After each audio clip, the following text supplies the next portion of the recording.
Students, dear students, we were doing law of torts, and in the law of torts, we discussed the basis of law of torts.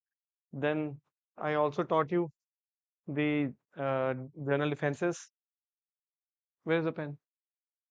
I also taught you the general defenses, and then we started with the tort of कौन सा first tort कौन सा किया था हमने?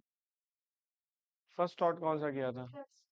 Trespass to person, battery, then assault, then false imprisonment, then next tort we started with the nuisance. Nuisance हमने complete नहीं किया है ना? हाँ, पब्लिक न्यूसेंस, प्राइवेट न्यूसेंस, तो उसके लिए थोड़ी सी स्पेस छोड़ दो अपनी। ठीक है, मैं अभी एक बार ये वाला टॉपिक करा रहा हूँ, ये वाला। ठीक है, दिस इज ऑल्सो ट्रेसपास। ठीक है, ट्रेसपास वाला टॉपिक करा रहा हूँ आपको। और न्यूसेंस और ट्रेसपास में क्या डिफरेंस होता है, ये तो बेसिक्स मैंने करा दिया था। न्यूसेंस और ट्रेसपास में क्या डिफरेंस होता है, कौन बताएगा? हाँ बताओ।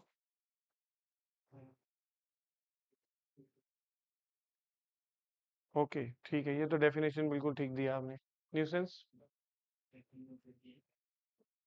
हम्म, शोर मचाना।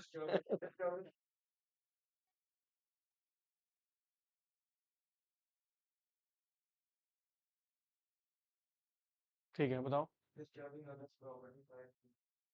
अदर्स प्रॉपर्टी नहीं, डिस्टर्बिंग अदर्स पर्सन राइट है। ठीक है, बिल्कुल ठीक है, बट थोड़ा सा मैं इसको करेक्ट कर देता हूँ। Nuisance is interference with the others person right of enjoyment of the property.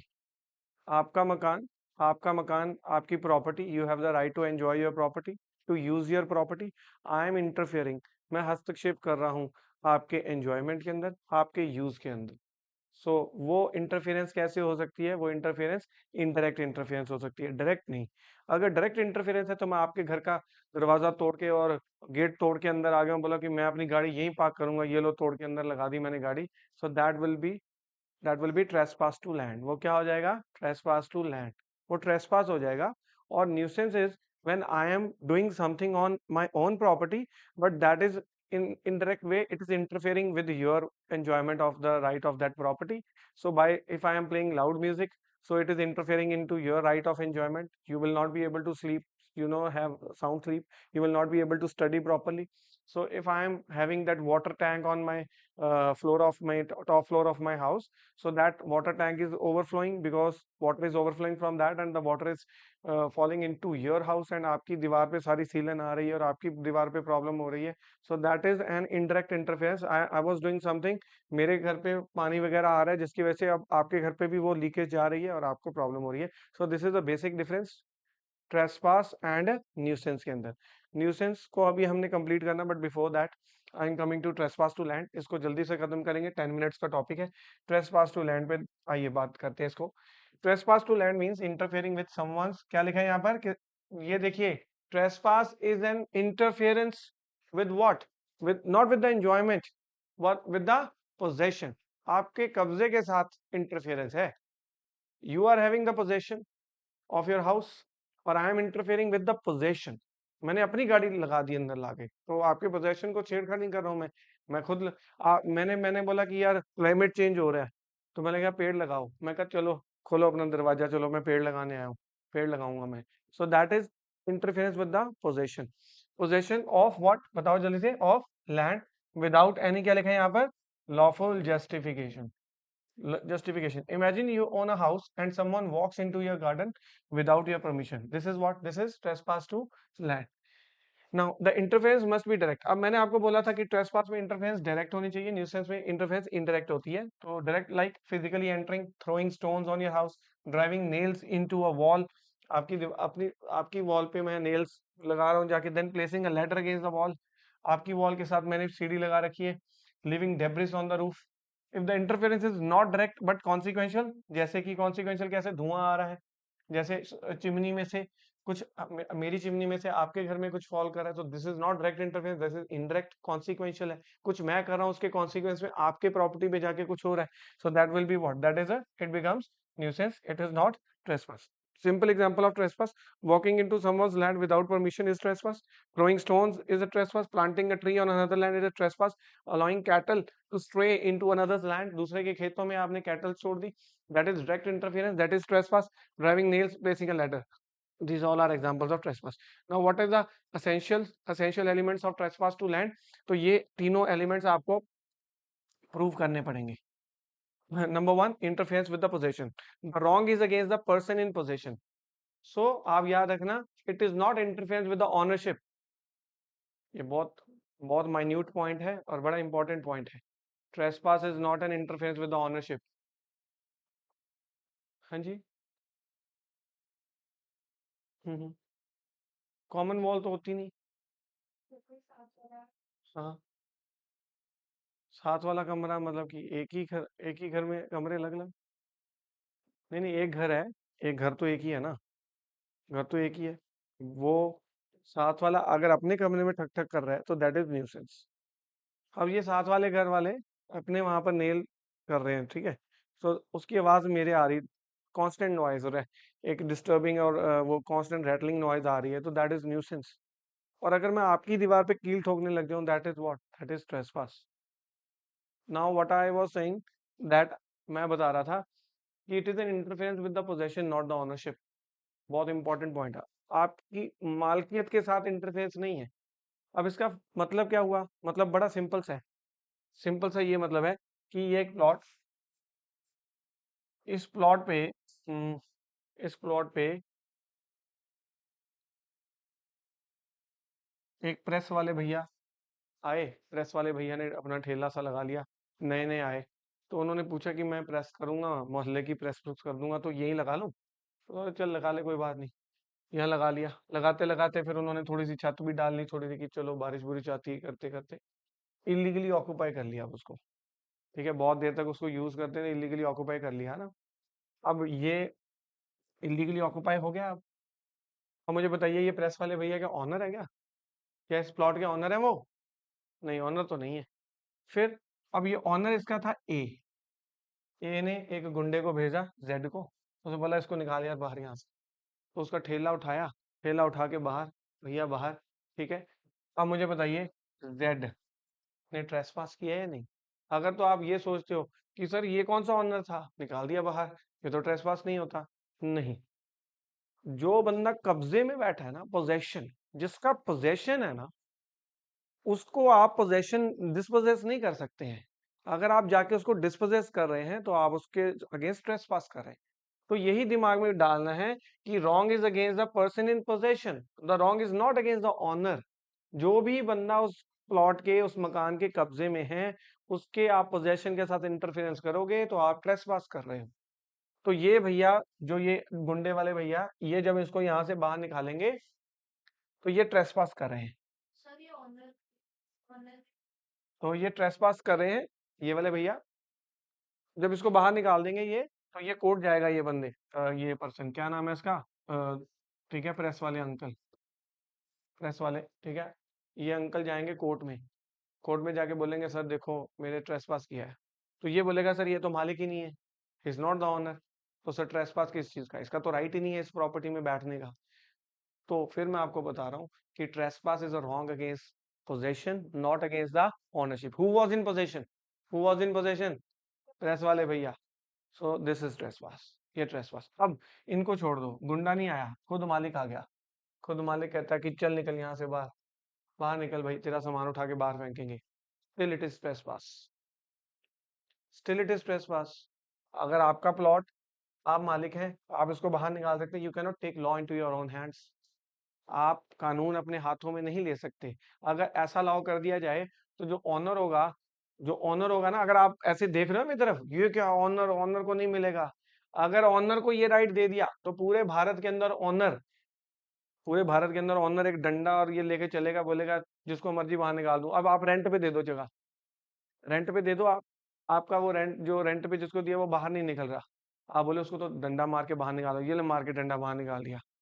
नहीं निकाल सकते आप. You can not take law into your hands. अगर इसको बाहर निकालना है तो he has to go through the proper procedure, through the law.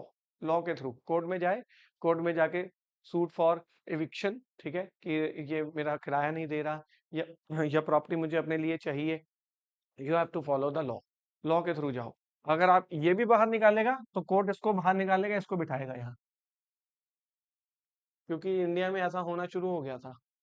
ठीक है, तो समझ में आ गई बात, समझ में आ गई बात, क्या समझ में आया? trespass is a wrong against ownership or possession? It is wrong against possession. So the wrong is against the person in possession, not necessarily था, क्या लिखा है यहाँ पर, owner. Even a wrongful occupier, wrongful occupier थे ना press वाले भैया, कैन सू, क्या लिखा है यहाँ पर, ट्रेसपासर, इसको सू कर सकते हैं ट्रेसपासर को। Trespass protects possession and not, जल्दी से बताइए, बोलना है, trespass protects possession not the ownership. अब कई बच्चों के मन में है कि सर कोर्ट ऑनर को बाहर निकाल देगी, इसको यहाँ बिठा देगी, हाँ बिठा देगी। फिर कई बच्चों के अभी भी मन में कोई बात खटक रही है, सर ऑनर ऑनर को तो मिलनी चाहिए, सर ऑनर को तो मिलनी चाहिए प्रॉपर्टी, तो मिलेगी, मैं कौन सा कह रहा हूँ नहीं मिलेगी। अरे मैं कह रहा हूँ कि इसको बोलो सूट फाइल करे, मैं कह रहा हूँ सूट फाइल करे, सूट फॉर एविक्शन फाइल करे, कोर्ट सुनेगी, दोनों पार्टी को, कोर्ट को लगेगा कि ये गलत है, किराया नहीं दे रहा था इसको, तो निकाल देगी कोर्ट, कोर्ट निकालेगी ना। Who are you to do गुंडागर्दी, होलीगैनिज्म, ठीक है, क्या बोलते हैं उसको, हुलिगन्स, होलीगैनिज्म।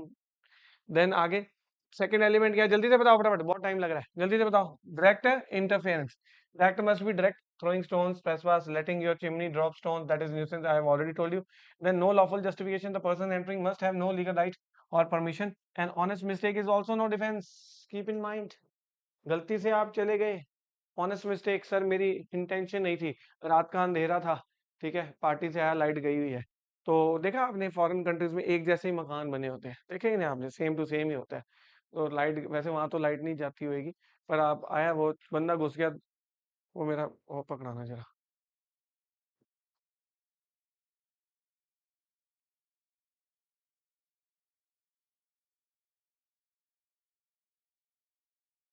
तो मैं बोल रहा था कि भाई, यही, तो मैंने बोला था कि मिस्टेक, अगर आप मिस्टेक से भी चले गए, बातें नहीं करनी, मिस्टेक से भी चले गए वो भी ट्रेसपास है, कोई लॉफुल जस्टिफिकेशन नहीं होनी चाहिए। अब पुलिस अरेस्ट करने आई है, पुलिस अरेस्ट करने आई है किसी बंदे को, वो पर्सन इवेड कर रहा है अरेस्ट को, इवेड कर रहा है, वो भाग रहा है, तो पुलिस एंटर कर रही है, प्रॉपर्टी में एंटर कर रही है, जल्दी से बताओ वो ट्रेसपास होगा कि नहीं, बोलो यस और नो, है? उस पुलिस के पास अरेस्ट वारंट है, वो ट्रेसपास हो जाएगा? कमाल हो गई, उनके पास जस्टिफिकेशन है कि नहीं एंटर करने की? फिर क्या बात कर रहे हो आप?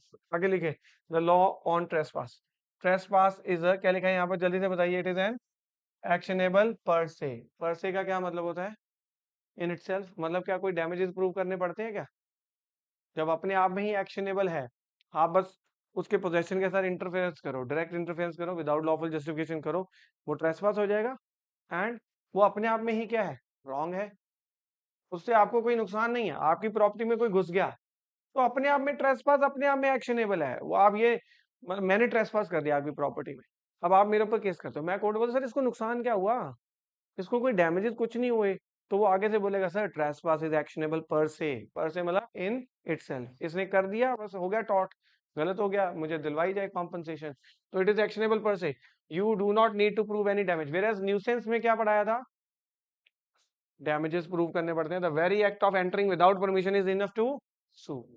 आगे लिखा था famous legal statement, every invasion of property be it ever so minute is a trespass, no force or unlawful, no force or unlawful intention is a, कोई आप ये नहीं बोल सकते कि मेरी इंटेंशन नहीं थी, गलती से हो गया, नहीं नहीं, कोई जरूरत ही नहीं है, बस आप विदाउट जस्टिफिकेशन आप चले गए अंदर, आपको ट्रेसपास करो, even honest mistake, genuinely believing land is yours, आपको लगा ये मेरा ही खेत है, फिर भी वो डिफेंस नहीं माना जाएगा, you will be liable for trespass. The only एक ही डिफेंस मिलेगा, जब आप क्या बोलोगे, it is an inevitable accident, कि अटल था वो, मतलब उसकी प्रॉपर्टी में जाना ही पड़ना था, ठीक है, इनएविटेबल एक्सीडेंट हो गया, बस एक ही डिफेंस मिलेगा। आगे देखिए, डिफेंस ऑफ क्या लिखा है यहाँ पर, जल्दी से बताइए, जस्ट 30, जस्ट 30 का मतलब होता है थर्ड, थर्ड पार्टीज टाइटल। इसको ऐसे समझो, प्रेस वाले, प्रेस वाले अंकल, प्रेस वाले अंकल, ये ऑनर, और ये गुंडा जेड, ठीक है, जब इसने इसको ट्रेसपास करा, ये बैठा हुआ था, इसको निकाल दिया बाहर, तो फिर इसने केस करा कि मेरे अगेंस्ट क्या हुआ है, जल्दी से बताओ क्या हुआ है, पोजेशन किसका था? इस प्रेस वाले अंकल का। तो इसने केस करा ना इसके ऊपर, बोलो यस और नो। इसने ही करा ना वो टॉर्च उसके अगेंस्ट, जेड ने किया है ना। तो जेड आगे से क्या ये बोल सकता है कि सर ठीक है मैं मालिक नहीं हूं, मैं इसको बाहर नहीं निकाल सकता था, ठीक है सर ये भी तो मालिक नहीं है। क्या वो ये कह सकता है कि सर मैंने कुछ नहीं किया? क्या ये कह सकता है सर मैंने कुछ नहीं किया? सर अगर मैं मालिक नहीं हूँ, ठीक है मैं भी इस प्रॉपर्टी में नहीं जा सकता, तो सर ये भी कौन सा मालिक है? ये भी तो ऑनर नहीं है। तो फिर कुछ नहीं, ये मेरे अगेंस्ट कोई ट्रेसपास का केस नहीं कर सकता। अगर करना ही है तो ये कहेगा कि अगर करना ही है तो मेरे ऊपर कौन कर सकता है? मालिक। तो कोर्ट कहते हैं, हमारा लॉ कहता है कि ये डिफेंस नहीं चलेगा। Defence of just thirty is not effective. पढ़ के देखो जरा, just thirty means the right of क्या लिखा है यहाँ पर? Third party. ये क्या कह रहा है? ये ले रहा है डिफेंस किसका? जल्दी से बताओ कौन ले रहा है डिफेंस? जस्ट ट्रेस पासर ले रहा है। कौन ले रहा है? Trace passer. क्या कह रहा है? Right of a third person. Sir किसका राइट है? ए का। ऑनरशिप किसकी है? ए की, इसकी नहीं है। तो कोर्ट बोलेगा चाहे जो मर्जी ऑनर हो, तू तो नहीं है। बताओ ना, तू तो ऑनर नहीं है ना, तो तू कैसे घुसा फिर इसके मकान में, इसकी लैंड में तू कैसे घुस गया? तू तो नहीं है ना ऑनर, तो फिर तू कैसे घुस गया? तू लायबल हो जाएगा। समझ आया? पढ़ो। ट्रेसपासर, ट्रेसपास मतलब Z, can not use this as a defence. ये जस्ट थर्टी का डिफेंस यूज नहीं कर सकता। They can not argue, Z ये आर्ग्यू नहीं कर सकता that someone else has a, क्या लिखा है यहाँ पर? Better title. किसके पास है बेटर टाइटल? इन तीनों में से टाइटल किसके पास बेटर है सबसे अच्छा? ए है ना मालिक। तो ये जेड बोल ही नहीं सकता ये कोर्ट में कि इसके पास तो टाइटल नहीं है, उसके पास है टाइटल, बोल ही नहीं सकता। A person succeeds on the strength of his own title. अगर ये जीतना चाहता है तो ये अपने टाइटल की बात करे, दूसरे की बात करे। तो ये तो किसकी बात कर रहा है? Title of the third party. अपनी नहीं बात कर रहा है, किसकी बात कर रहा है? सर उसका वो ऑनर है, वो ऑनर होगा, तू तो नहीं ना। तू कैसे घुस गया इसके मकान में? तू कैसे आ गया इसके पोजेशन के साथ इंटरफेयर करने? You are liable. तो आप मुझे बताओ, क्या जस्ट 30 का डिफेंस मिलता है ट्रेसपासर को? नहीं मिलता है। यहाँ पर एक केस है, ग्राहम वर्सेस पीट। The plaintiff had land under a void lease. तो लीज मतलब किराए पे, ठीक है। मकान जो रूरल एरियाज में जो लैंड होती है वो मकान किराए पे दे दो, वो लीज होती है। अर्बन एरियाज में रेंट बोल देते हैं, रेंट पे। तो वॉइड लीज थी, मतलब वॉइड थी, इलीगल लीज। तो फिर वॉइड लीज थी, तो जो बंदा बैठा हुआ था वो पोजेशन में तो वही था, ठीक है। और उसने डिफेंडेंट ही वो plaintiff was entitled to sue the defendant. Defendant ने उसको बाहर निकालने की कोशिश करी होगी। तो any possession is a legal possession against the wrong doer. तो चाहे वो वॉइड लीज थी, चाहे कुछ भी था, चाहे वो लीगली ऑक्युपाई करने के लिए, प्रेस वाले भैया भी कौन सा लीगली ऑक्युपाई करने के लिए वो थे, नहीं थे ना लीगली ऑक्युपाई करने।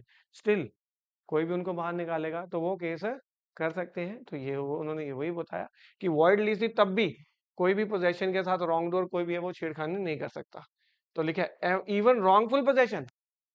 समझो, मान लो एक किसी की जमीन आपने कब्जा कर लिया, उस पे जाके आपने उस पे कब्जा कर लिया। उस बंदे ने आपके ऊपर एक्शन लेना चाहिए था, उसने नहीं लिया, वो सोता रहा, उसको पता ही नहीं। आपने कब्जा कर लिया, आप काफी देर से उसकी जमीन में आप कब्जा करके बैठे हुए हो, तो you are the wrongful possessor, wrongful possessor. पर आपका पोजेशन, आपका जो पोजेशन है वो क्या हो गया है? सेटल्ड पोजेशन हो गया। क्या हो गया वो? सेटल, सेटल हो गया ना। आप कितनी देर से बैठे हो वहां पर? बैठ गए हो, सेटल। प्रेस वाले भैया कितनी देर से बैठे? सेटल पोजेशन में आ गए। तो चाहे वो रॉन्गफुल ऑक्युपायर थे, फिर भी अगर उनको कोई वहां से निकालने आएगा तो वो उसके ऊपर केस है।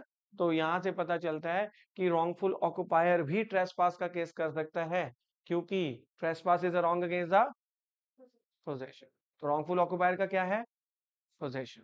तो इसका मतलब ये नहीं कि रॉन्गफुल ऑक्युपायर को कभी बाहर नहीं निकाला जा सकता, निकाला जा सकता है, बट ट्रेसपास करके नहीं, through the court, through the law of court. ठीक है, आगे देखिए फटाफट। तो ये आप अपने पढ़ लेना, ये मल्टी स्टोरी बिल्डिंग वाला ऐसे फैक्ट्स पढ़ लिया करो, पेपर में आ जाते हैं। ठीक है, तो दिल्ली गए हो कभी? दिल्ली में फ्लैट सिस्टम अगर है, वैसे तो अब लुधियाना में भी फ्लैट सिस्टम आ गया है। ठीक है, तो अब क्या हुआ कि the defendant was plaintiff's tenant. ठीक है, plaintiff's tenant living on the first floor of the multi storey building. तो डिफेंडेंट यहाँ पर है, ठीक है। He parked his car on the compound. तो plaintiff sued saying the parking was a trespass without the permission. तो plaintiff है मकान मालिक, ठीक है। उसने ये फर्स्ट फ्लोर डिफेंडेंट को दे रखा है किराए पे, और इसके नीचे ये बेसमेंट है, या फिर मान लो यहाँ पर सारे सबकी गाड़ियां खड़ी होती है दिल्ली में, अब यही रूल है।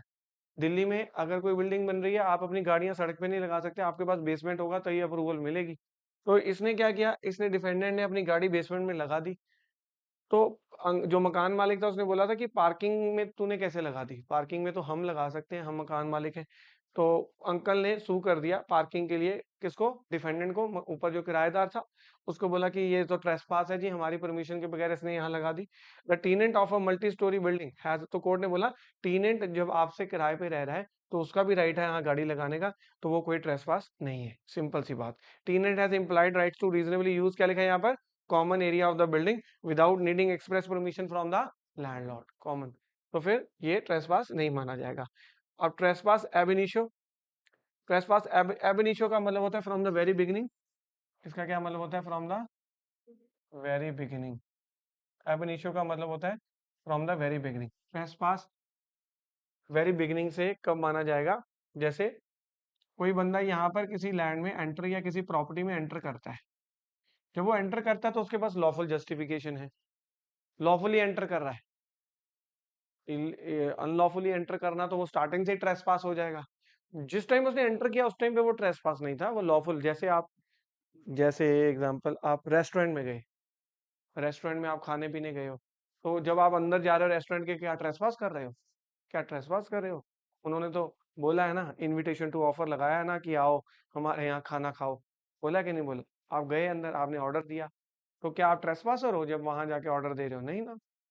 पर जब अब वो बिल लेके आया, उसने बोला कि मैम बिल, अब बोलते बिल तो अपन के पास नहीं है, हमें अपन के पास पैसा नहीं है।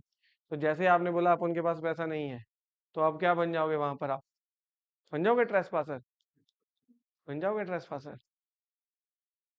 तो यहाँ पर यही चीज समझनी है कि स्टार्टिंग में जब हम वो बंदा एंटर करता है तो वो ट्रेसपासर नहीं होता, बट आगे जाके कुछ इलीगल अनलॉफुल चीज करता है, ठीक है, तो फिर वो क्या बन जाएगा, ट्रेसपास। और वो कब से बनेगा, जिस टाइम उसने अनलॉफुल चीज करी उस टाइम से ट्रेसपासर बनेगा, या फ्रॉम द वेरी बिगिनिंग ही बन जाएगा? नहीं नहीं, वो यही समझा रहे हैं आपको कि आगे जाके उसने गलत किया है पोजेशन के साथ एंटर, बट वो उसको मानेंगे कब से ट्रेसपासर, जैसे मानेंगे कि जिस टाइम से उसने एंटर किया था उसी टाइम से वो क्या है, ट्रेसपासर। पर यहाँ पर एक रूल है, बहुत ध्यान से समझना पड़ेगा आपको। Ab initio means from the very beginning, ये तो मैंने आपको बता दिया। If a person enters the land under the authority of law, मतलब जब एंटर किया था तो लॉफुल था। Example, police officer entering to make an arrest, जब पुलिस ऑफिसर अरेस्ट करने आया तो लॉफुल अरेस्ट कर सकता है, एंटर कर सकता है। बट एंटर करने के बाद उसने अब्यूज करा अपनी अथॉरिटी का, अपनी अथॉरिटी का मिसयूज किया, ठीक है, उसका गलत यूज करा, तो अब वो जो चीज कर रहा है वो इलीगल चीज कर रहा है। एंटर करने के बाद अब वो जो चीज कर रहा है वो क्या कर रहा है, इलीगल चीज कर रहा है। जैसे मान लो उसके पास अरेस्ट करने का वारंट था, बट सर्च एंड सीजर का नहीं था, सर्च करने का, घर मतलब अलमारी खोलो सर्च करो वो नहीं था, ठीक है। वो अंदर घुस गया, लॉफुल, बट अंदर जाके उसने सर्च सीजर करना स्टार्ट कर दिया, जो कि उसके लिए वारंट उसके पास था ही नहीं। तो फिर अब वो अब्यूज कर रहा है ना अपनी अथॉरिटी को। तो लिखा है यहाँ पर, by committing a wrongful act the law treats that person as a trespasser from the, क्या माना जाएगा, from the very beginning of the entry, उसको trespasser माना जाएगा। बट इस एग्जांपल में, पुलिस वाले एग्जांपल में थोड़ा सा ध्यान देना पड़ेगा कि जो उसने ये अब्यूज करा अपनी अथॉरिटी को, ये जब आगे जाके, तो वो चीज मिसफीजेंस होनी चाहिए। क्या होनी चाहिए वो, मिसफीजेंस, वो नॉन फीजेंस नहीं होनी चाहिए। मिसफीजेंस और नॉन फीजेंस और मॉल फीजेंस, तीन चीजें होती हैं। क्या होता है, number one, malfeasance. Malfeasance is you are doing some positive act but intentionally, you are intentionally doing an unlawful act.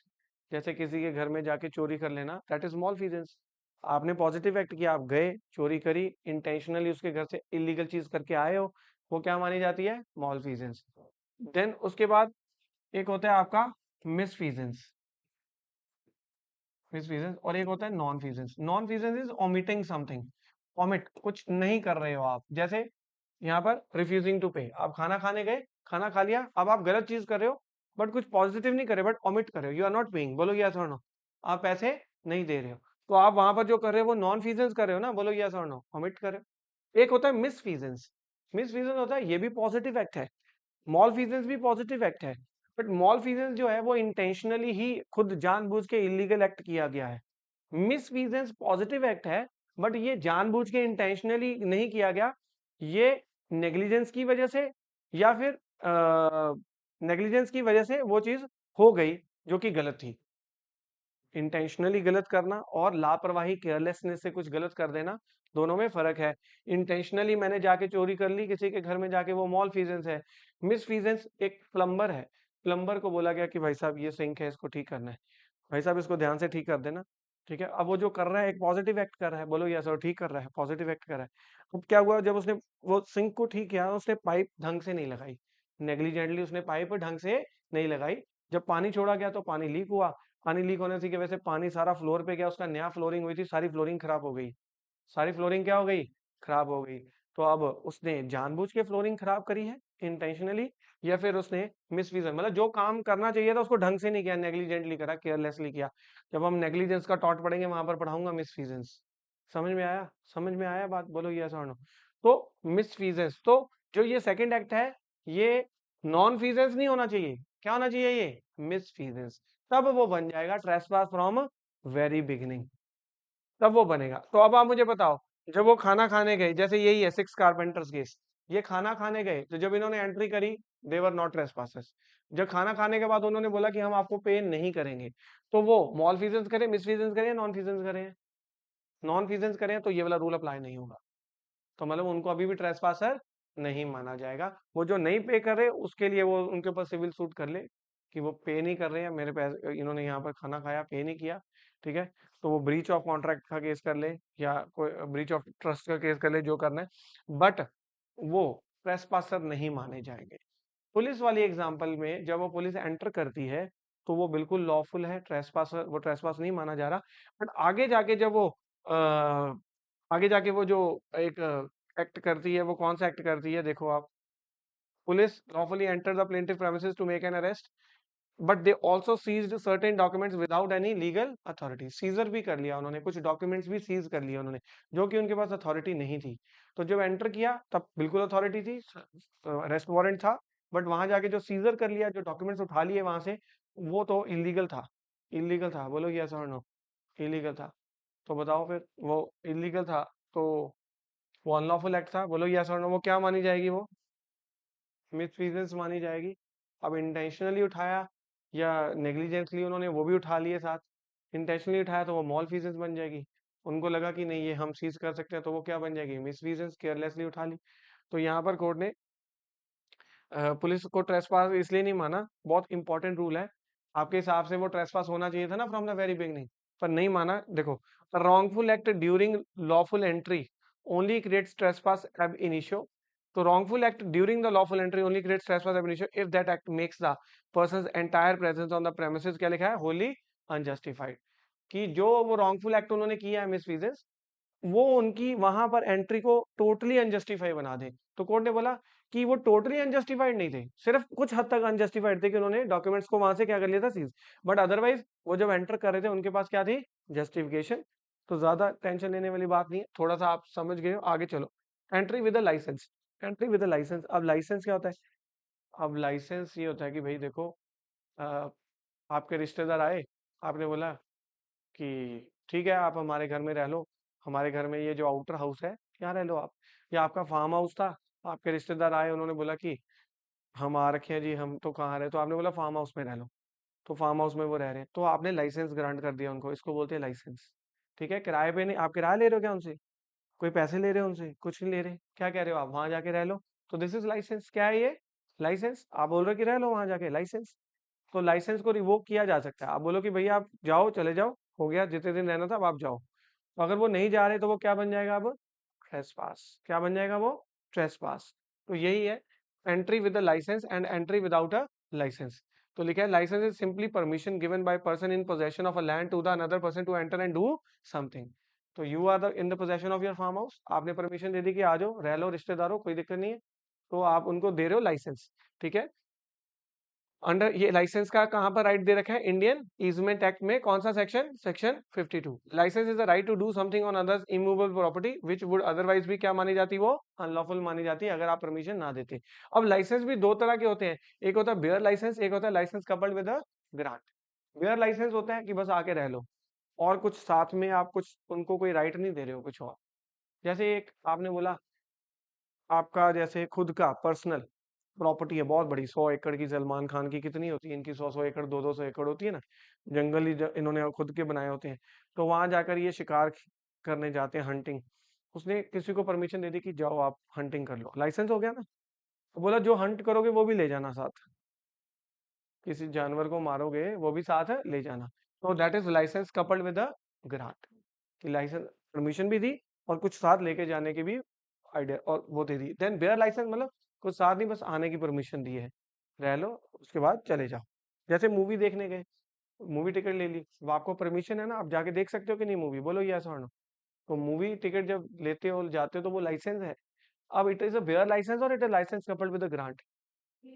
नहीं, वहां पर जाने का तो राइट है और आपको ये भी राइट है कि आप उसको एंजॉय करो जो वहां पर मूवी है, that is a grant to you. ठीक है, तो वहां पर जाकर किसको एंजॉय करोगे, वो जो मूवी देखोगे ना, तो दैट इज अ ग्रांट। वही तो देखने गए, और क्या देखने गए, बोलो यस और no. so that is a license coupled with a grant. Simple bear license is simple permission with no attached और कोई right नहीं है साथ में। It a bear license can be revoked at any time। अब मैंने आज बोल दिया कि भाई साहब जाओ, अब अपने घर जाओ, तो मैं रिवोक कर रहा हूँ अपना लाइसेंस। क्या कर रहा हूँ मैं, रिवोक कर रहा हूँ। जैसे मैंने रिवोक करा, अब जो पर्सन वहां रह रहा है उसको रीजनेबल टाइम में जाना होगा उस प्रॉपर्टी में से। अगर वो नहीं गया तो वो क्या बन जाएगा, ट्रेसपास। जबकि लाइसेंस कपल्ड विद ग्रांट जो होता है, इसको मैं रिवोक नहीं कर सकता, इसको नहीं मैं रिवोक कर सकता, क्योंकि जो उसको राइट मैंने दिया है, जब तक मूवी नहीं देख लोगे तो मैं क्या कैंसिल कर सकता हूँ कि निकलो बाहर यहाँ से। बोलो, मूवी की टिकट लेके आए, जब तक मूवी मूवी कंप्लीट नहीं हो जाएगी मैं बोल सकता हूँ निकलो यहाँ से बाहर? नहीं बोल सकता ना। जब मूवी कंप्लीट हो जाएगी अब मैं क्या बोल सकता हूँ कि जाइए, बोलो यस और नो। उसके बाद मैं बोल सकता हूँ जाओ। अगर अब नहीं जाओगे, क्योंकि आपका licence coupled with grant over हो गया, आप जाइए। अगर अब नहीं जाओगे तो वो क्या हो जाएगा, ट्रेसपास, वो ट्रेसपास हो जाएगा। तो यही है, licence attach to a property right, buying a cinema ticket grants the right to see the, क्या लिखा है यहाँ पर, show. It can not be revoked, revoking it gives rise to the liability for assault. अगर वो revoke कर रहे हैं, जबकि रिवोक कर नहीं सकते, वो कर रहे हैं, बंदे बुला के आपको उठा के बाहर निकाल रहे हैं, तो वो बैटरी भी हो जाएगा और क्या हो जाएगा, असॉल्ट भी हो जाएगा। और क्या हो जाएगा, बैटरी भी हो जाएगा, असॉल्ट भी हो जाएगा, वो ये सब बन जाएगा। देन इसमें दो केस है, Wood versus Leadbitter, और हर्स्ट वर्सेस क्या है यहाँ पर, पिक्चर। इसी के ऊपर है ये, इसी के ऊपर है। जैसे बहुत सिंपल सी एग्जांपल है, the plaintiff bought a ticket to watch a horse race, घोड़ों की रेस देखने गया। While the race was still going, और रेस अभी खत्म नहीं हुई थी। जो रेस कोर्स के ऑक्युपायर थे, जिनका रेस कोर्स था, उन्होंने बोला कि तू निकल यहाँ से। जबकि ये लाइसेंस कपल्ड विद क्या है, ये ग्रांट। तो ही रिफ्यूज, बोला मैं क्यों जाऊँ, अभी हॉर्स रेस चल रही है। उसको फोर्सबली निकाल दिया गया वहां से। ये डिसीजन गलत है। यहाँ पर कोर्ट ने बोल दिया कि बिल्कुल ठीक है, बिकॉज ये लाइसेंस कपल्ड विद ग्रांट नहीं था, ये क्या था, सिर्फ बेयर लाइसेंस। बट ये बेयर लाइसेंस नहीं है, ये क्या है, bare licence coupled with grant. हाँ, ब्रीच ऑफ कॉन्ट्रैक्ट में भी आ सकता है। तो ये गलत डिसीजन है, कोर्ट ने गलत डिसीजन दिया है। अब नेक्स्ट जो है हर्स्ट वर्सेस पिक्चर, इसमें सही डिसीजन आएगा जी। प्लेंटिव ने सिनेमा टिकट ली, वो एंटर किया, और उसको बोला गया कि भाई आपके पास टिकट नहीं, जबकि उसके पास टिकट थी। तो जब तक मूवी नहीं खत्म हो सकती उसको बाहर नहीं निकाल सकते थे। लाइसेंस कपल्ड विद क्या था, वो ग्रांट था। उसको निकाल दिया गया जबरदस्ती बाहर। तो कोर्ट ने यहाँ पर बोल दिया कि भाई प्लेंटिव ने खरीदा था, उसका राइट था परफॉर्मेंस देखने का, it is a licence coupled with grant, it can not be revoked, and therefore the plaintiff was not a trespasser. जिन्होंने उसको बाहर निकाला उनके ऊपर कौन सा केस कर दिया, जल्दी बताओ, असॉल्ट। और ये सब समझ में आ गई बात, जल्दी से बोलो। तो ये डिफरेंस है, आप देख लेना। Type of licence, bare licence होता है, लाइसेंस कपल्ड विद ग्रांट होता है। ये रिवोक किया जा सकता है बेयर लाइसेंस, ये रिवोक नहीं किया जा सकता, ये आप देख सकते हैं अपने आप। अब ये खत्म हो गया जी, लास्ट पॉइंट है खत्म। प्रेस पास के लिए रेमेडीज क्या है, आपकी प्रॉपर्टी में कोई घुस गया, उसके आपके पास सॉल्यूशन क्या है, व्हाट इज योर सॉल्यूशन। चार सॉल्यूशन दिए हैं। Number one, re entry. क्या है नंबर वन, मारो उसको धक्का, अपने आप अंदर आ जाओ, मारो उसको धक्का। अब ये मत बोल देना प्रेस वाले अंकल को भी तो धक्का मार के अंकल आ ही रहे थे अंदर। अरे ऑनर वाला एग्जांपल, अरे ये तभी तक वैलिड होता है जब आपको उसने ट्रेसपास किया आपकी प्रॉपर्टी में और आपको बाहर निकाल दिया। उसी समय आप उसको रीजनेबल फोर्स यूज कर लो। क्या यूज कर लो आप, ये नहीं कि आपके अंदर, आप डर गए, आपके अंदर दम नहीं था, आता हूँ गुंडे लेके आता हूँ आप चले गए, और अगले दिन 2 दिन बाद आप गुंडे लेके आ गए अब नहीं। ठीक है, उसी टाइम पे जब आपको वो ट्रेसपास कर रहा है, you have a right of, क्या लिखा है यहाँ पर, री एंट्री। तो री एंट्री जब करोगे तो क्या उसका सिर फोड़ दोगे, क्या करोगे, कितना फोर्स यूज करोगे, रीजनेबल फोर्स यूज करना है। ठीक है, समझ में आ गई। कहीं बोलो सर ने बोला री एंट्री कर लो पापा, पापा फोड़ दो सिर इसका, ऐसे मत कर देना। समझ में आ गई बात। या किसी को एडवाइस ही देने लग जाओ कि मुझे लॉ आता है बड़ा, कोई मेरे से पूछ, री एंट्री कर, मार के सिर पे डंडा खींच के, हैं, उसके बाद बोलो कि सर ने सिखाया था लॉ। तो देन दूसरा क्या है, जल्दी से बताइए, एक्शन फॉर इजेक्टमेंट। हाँ, अगर उसने ट्रेसपास कर लिया तो आप जाइए कोर्ट, कोर्ट में जाके आप क्या फाइल कर लीजिए, section 6 specific relief act, suit for recovery of possession. इसको क्या बोलते हैं, सूट फॉर रिकवरी ऑफ, मेरा पोजेशन मुझे वापस दिलवाया जाए सर, मेरा पोजेशन मुझे वापस, जैसे वो प्रेस वाले अंकल को बाहर निकाल दिया था, तो प्रेस वाले अंकल अब या तो उस गुंडे को तुरंत अभी धक्का मार के बाहर निकाले, वो गुंडे से तो लड़ेंगे नहीं, तो प्रेस वाले अंकल कहाँ जाएंगे, कोर्ट में, और सेक्शन 6 में जाके क्या करेंगे। अब आप बोलोगे सर प्रेस वाले अंकल क्या ही कर लेंगे, 10-10 साल केस चलता है, कितना साल चलता है, नहीं बेटे, सेक्शन 6 का केस सिर्फ 6 मंथ्स में, 6 मंथ्स में फैसला आना चाहिए, कितने जल्दी, वो कितने, 6 महीने में फैसला देंगे जज साहब, ये बहुत फास्ट होता है, बहुत फास्ट, 6 मंथ्स में। तो प्रेस वाले अंकल अपना झंडा 6 मंथ्स में गाड़ देंगे, बोलेंगे निकाल दिया बात तेरे को, देख। तो क्यों नहीं होगा, जब लिखा ही लॉ में लिखा हुआ है 6 मंथ्स, हो ही नहीं सकता कि 6 मंथ्स में ना हो, क्योंकि उसमें लंबा चौड़ा कोई फैसला नहीं ना करना, जज साहब को ये थोड़ी फैसला करना है कि इसका मालिक कौन है, मालिक जब डिसाइड होना होता है, फिर डॉक्यूमेंट लाओ, ये लाओ, वो, उसमें पता क्या साबित करना है, बस कब्जे में कौन था, कब्जा तो वो साबित कर ही देगा अपना, बोलो यस और नो, इतना ही साबित करना है, कब्जे, ये तो बहुत जल्दी डिसाइड, कब्जे में कौन था, वो प्रूव करेगा, देखो सर मैं यहाँ इस कब्जे में बैठा हूँ, कितनी देर से बैठा हूँ सर, देखो बिजली का बिल भी मेरे नाम पे आना शुरू हो गया, ये वो सब, बोलो यस और नो। आगे देखो, लास्ट और कौन सा राइट है, एक्शन फॉर मैसने प्रॉफिट्स। अब देखो, आपकी प्रॉपर्टी से किसी ने ट्रेसपास करके आपको बाहर निकाल दिया, ठीक है, आपके पोजेशन क्या डिस्टर्ब कर दिया, अब आप कोर्ट से इजेक्टमेंट का सूट फाइल करो मेरे ऊपर कि सर इसको बाहर निकालो, बोलो यस और नो, ये करोगे ना, कि मेरे को क्या निकाला जाए बाहर। दूसरा पता क्या मांगोगे आप, सर मैसने प्रॉफिट्स, सर 1 साल तक सर मेरे को बाहर निकाल के रखा, सर 1 साल के लिए अगर मैं प्रॉपर्टी किराए पे चढ़ा देता, मुझे 50,000 रुपये महीना किराया आता, तो कितना हो जाता, 6 लाख, बोलो यस और नो, अभी मैथ्स की क्लास करके कितना हो जाता, 6 लाख हो जाता ना, तो 6 लाख रुपए भी मिलेंगे, मिलेंगे कि नहीं मिलेंगे, अनलॉफुल इन पोजेशन करके बैठा था ना, जबकि पोजेशन किसका था, आपका, तो फिर अगर उसको आप किराए पे चढ़ाते तो आपको आता नहीं किराया, बोलो, तो वो भी मिलते हैं, मैक्सिमम प्रॉफिट्स भी ले लो। और लास्ट है क्या है, जल्दी से बोलो, डिस्ट्रेस डैमेज फीस।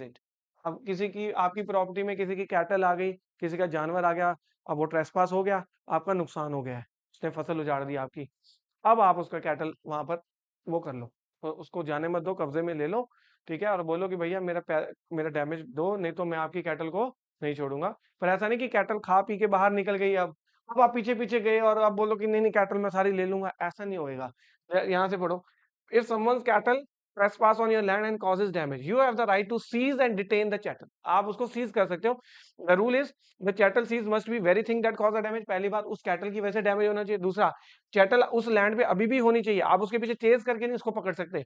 देन एक बार कॉम्पनसेशन मिल गई, आपको उसकी कैटल वापस करनी पड़ेगी, that's it, this is distress damage feasant. I am over with trespass to land, trespass to, अब इसके बाद नेक्स्ट हमारा वैसे ट्रेसपास टू गुड्स भी है, तो trespass to person, trespass to land, then is trespass to goods, ठीक है, ये मूवेबल प्रॉपर्टी के लिए होता है, जो अभी मैंने कराया था वो किसके लिए है, इमूवेबल प्रॉपर्टी,